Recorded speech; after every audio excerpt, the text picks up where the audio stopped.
এখন আমের সিজন, প্রচুর পরিমাণে বাজারে আম এসেছে। আপনারা চাইলে আমার রেসিপিটা ফলো করে এই ফুটিকাটা তৈরি করতে পারেন।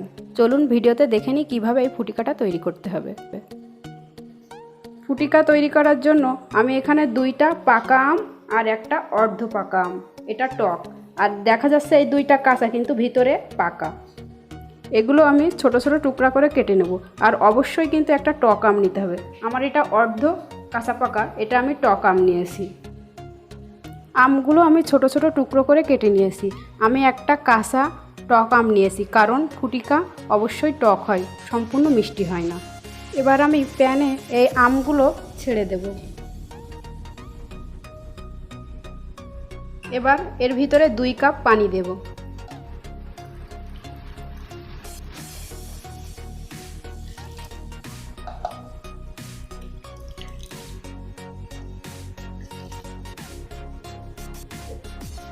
ঢেকে ভালোভাবে সিদ্ধ করে নিতে হবে। দেখুন আমগুলো সিদ্ধ হয়ে এসেছে। এবার আমি নামিয়ে পরের স্টেপে চলে যাব। আমগুলো আমি একটা পাত্রে ঢেলে ঠান্ডা করার জন্য রেখেছি এবং পরের স্টেপে চলে যাচ্ছি। এবার আমি একটা প্যানে 2 কাপ পানি নেব।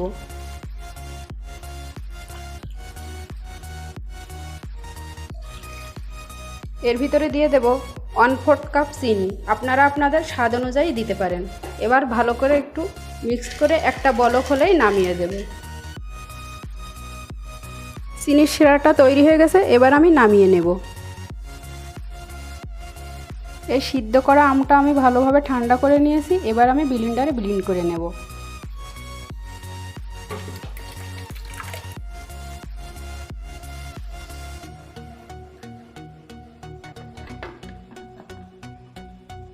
আমি ভালোভাবে ব্লেন্ড করে নিয়েছি। এবার আমি একটা ছাঁকনির সাহায্যে ছেঁকে নেব।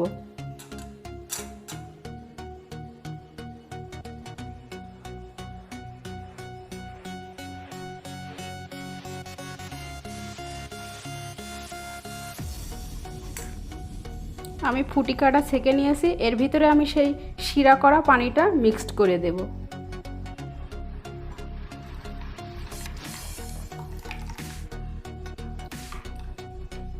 মিক্সড করে একটা চামচের সাহায্যে ভালোভাবে নেড়ে দেব।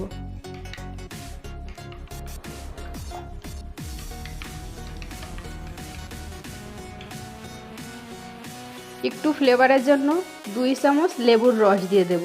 একটু টক টক ভাবও লাগবে এবং একটা ফ্লেভারও আসবে। চামচের সাহায্যে ভালো করে মিক্স করে দেব। দেখুন ফুটিকাটা কিন্তু একটু ঘন টাইপের হয়, বেশি পাতলাও হয় না, বেশি ঘনও হয় না। রেডি হয়ে গেছে। এবার আমি পরিবেশন করব। তৈরি হয়ে গেল আমার মজাদার ফুটিকা। আপনারা এই ফুটিকাটা তৈরি করে 3 দিন ফ্রিজে রেখে সংরক্ষণ করতে পারেন। আমার রেসিপিটা ভালো লাগলে লাইক, কমেন্ট, শেয়ার এবং অবশ্যই সাবস্ক্রাইব করবেন।